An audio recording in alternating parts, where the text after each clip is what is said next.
Welcome back to another episode of Dr. Bugatti. Today we're going to talk about an apex predator. Actually, two apex predators. A shark against an orca. So again, we're talking about Shark Tank. I'm talking to this guy. This guy says, hey, listen, Obi, there's a Laferrari coupe for sale and there's a Ford GT for sale and a few other cars. I said, okay. Let's try to make a deal on the Laferrari. I have a client on the Laferrari and I have another client on the Ford GT. What's the story on the Laferrari? He says, oh, it's a 2014 Laferrari coupe with 3,800 miles. I said, lovely. What's the color? Red. I think it was red.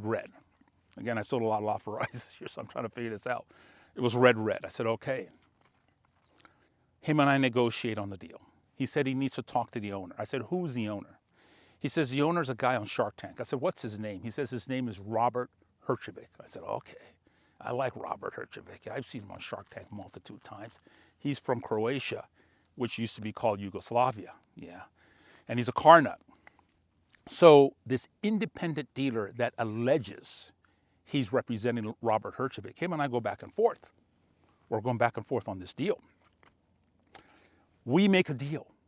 We have an understanding of the deal. So then he says, let him get back to me, let him run it through the Shark Tank guy, and let's see where we end up. So he's stalling now. He's dragging his feet. He's stalling. I'm calling him. He's not answering his phone. This goes on for like 2 days, So eventually he picks up after the third day, and I said, what's going on? We're in the middle of a deal on this Laferrari. What's going on? He goes, he hadn't heard from Robert Herjavec, and he's waiting to hear back. Robert Herjavec's gone dark on him. I said, okay, let me put in an offer on the Ford GT while we're waiting to get confirmation on this Laferrari. So I put an offer on the Ford GT. He gets back to me the next day. He says, Robert Herjavec rejected the offer on the Ford GT. I said, all right. Another day goes by, so my gut says something's wrong. I just don't trust this guy at all. Monday comes along, and then he's like, yeah, I spoke to Robert. We're good to go. Let me pull up the bill of sale, and you guys are going to wire the money. I said, not so fast. So him and I exchanged words. They were not kind words. And me being me, when I'm dealing with somebody like that, I just basically free up their line. I hung up the phone. That was the end of that conversation.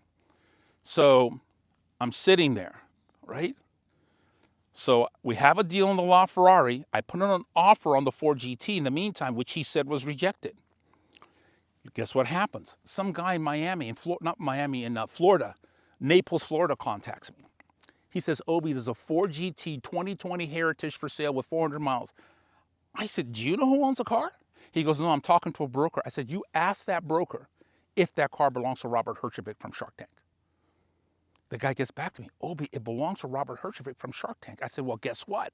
I need to talk to this guy because I put in an offer in that Ford GT and it got rejected. I'm in the middle of the Laferrari deal and I don't trust this guy. So the guy from Florida says, okay, Obi, let me have this guy call you. The guy calls me. He's in Dubai. He's actually a Canadian guy, but he's vacationing in Dubai. I get a call from Dubai. I said, hey, what's going on? He says, Obi, you tell me what's going on. I said, I made a deal with this guy. Do you know who he is? He says, I don't know who he is. And he wants my buyer to wire him the money. And I'm not going to do any business with this guy because I don't like him. So he says, you know what? Let me have Robert Herjavec call you. I said, you know him personally? He goes, I know him personally. The next day, Robert Herjavec calls me. I said, hey, Robert, this is what's going on with your Laferrari. Do you know anything about it? This guy wants my buyer to wire him the money. Robert says, Obi, I know nothing about this deal. He says, what are the numbers? I said, these are the numbers. He says, Obi, that's not what I want for the car. I want 100,000 plus more than the deal that you made with this guy. Oh, so I'm like sitting there. So basically, Robert and I come to an agreement. We come to an agreement. I'm in LA. The car is in Missouri. I said, Robert, we need to have the car pulled out of your facility so we can check the hybrid battery. For those who don't know, a Laferrari coupe or Laferrari Aperta, any Laferraris, you must check that hybrid battery prior to buying or selling the car. Why? Because if the hybrid battery is bad and it's not covered under warranty, or the warranty expired, it is north of $300,000 for that hybrid battery. In addition to that, It takes about a year because you got to remove the battery from the LaFerrari, you got to put it in a crate, and you got to ship it to Italy by boat, not by plane, by boat, because it's a hazardous item. And then by the time you get it out and they put it in queue, and then they say ship it out, and then you get it back, it can be a year. Most of them are coming in roughly in a 12-month period. So the car is basically a brick. It's not drivable. So you have to test that hybrid battery. In certain states, like the state of California, the hybrid battery, if it's registered in the state of California, is covered under the California emissions law, which I think is 7 to 10 years. So you have that warranty in the state of California under the emissions law, so long as it's registered and titled in the state of California. So anyway, let's get back to this. So Robert says, you know what, Obi? Schedule something with my guy, have the car picked up, and we're going to send it to the closest Ferrari dealership, which actually at that point happened to be in Missouri, okay? I had Reliable pick the car up, Reliable sent it over to the facility, and now we're waiting because in order to test the hybrid battery, the 12-volt battery must be good. Well, his 12-volt battery was weak, was pretty much bad. And the regular 12-volt battery just to start the car and all these ancillaries that it needs, it took about 2.5 weeks to get it from Italy.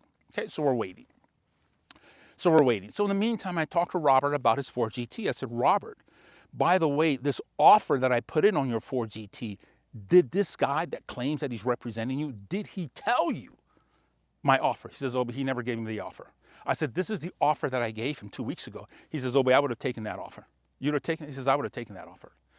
So I called my guy. My guy basically moved on. He just wasn't hot anymore on the car. So right now, we got this LaFerrari sitting in a service facility at a Ferrari dealership, waiting for some parts to come in from Italy, okay? The parts arrive, right? This is the big day, okay? Because a hybrid battery will make or break a sale, because whoever buys it, they don't want to spend $300,000 or $320,000 plus to replace it and wait a year, because the car is meaningless to them. So this is the day. So they test the battery, and I'm stressed out because what is a hybrid battery? What are the results going to be for the hybrid battery? Thumbs up, baby. The hybrid battery passed. So now it's time to lock and load. We finished up the deal. Everybody's happy. Call Robert. You get the wire. I got the wire. Beautiful. The buyer already had picked up the car. We're waiting for the title to be FedEx. Everybody's happy. LaFerrari gets delivered to the new buyer. They're happy. I'm happy. Everybody's happy.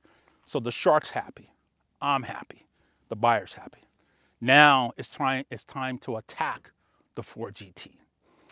So Robert goes up on his price. My buyer comes down on his offer. I got another buyer. He was at some number, but he's coming down on his offer. He felt that there are a lot of Ford GTs out there for sale. They're all running through a Bring a Trailer like every other week or every week. There's a Ford GT running through a Bring a Trailer. And so he's a little apprehensive. The beauty about this Ford GT that belonged to Robert was that Robert was the original owner. It was a 2020. It was the Heritage Edition.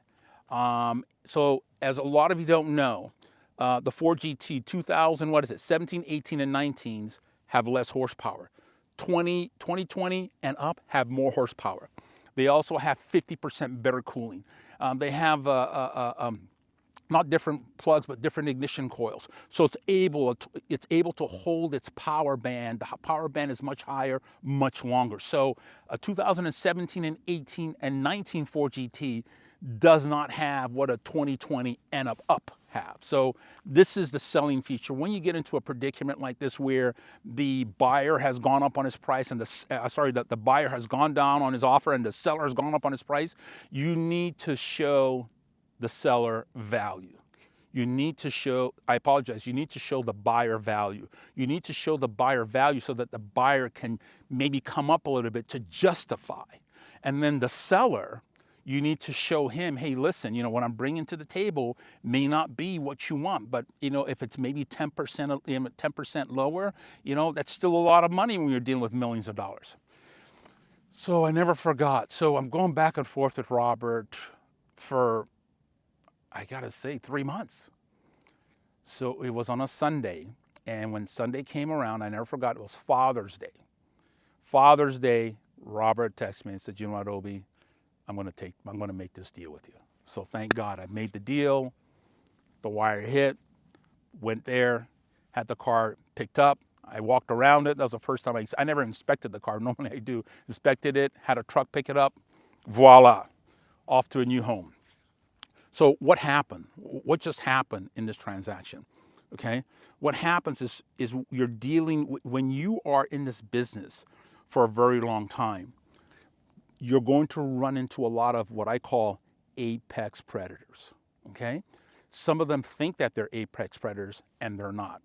Some of them know that they're apex predators and they are. So I kind of viewed this deal as a shark versus an orca. I view myself as an orca because this business is a eat or be eaten deal. It's a dog eat dog deal. So you must evolve. Over 40 years of being in this business, over 40 years of being beat up and chewed up and spit out and crushed, if you're able to sustain yourself, evolution will force you to be an apex predator in this field. So when you do so many deals, when you sold thousands of cars, okay, I can look at somebody walking me, and just by their gait, I can tell if they're a buyer or not. At least 95% of the time. Just by certain things that they say, I can tell if they're telling me the truth or not. There are very, very few people at this level that are doing these deals, in a freaking Airstream or out here in the middle of the desert. And this deal comes about from experience. And experience is going to develop a skill set. And the skill set that you have, it is being developed over years. And in my case, it's being developed over decades, 40 years. So one thing that you need to understand is you can go on Google and Google whatever you want, but there's only one teacher, and that teacher is experience. So by talking to clients, I may talk to them about 5 or 10 minutes about the car, but I'm going to talk about something else, 45 minutes, 50 minutes about worldly events or travels or whatever. So it's not just selling a car from one client and giving it to another client. It's basically you have to establish a relationship with these clients, and you have to have an environment of warmth, of understanding, and you need to find with that client that one common denominator. It's that one common denominator that's either going to make or break a sale. In one of my episodes that I'm going to talk about how I sold 93 cars to one guy, one shot. 93. That was probably my second toughest deal. But as always, I want to thank Robert Herjavec for the opportunity. I want to thank the buyer for the opportunity. I always stay humble, but I'm prepared to work harder than the next guy. Dr. Bugatti out. Happy 2025.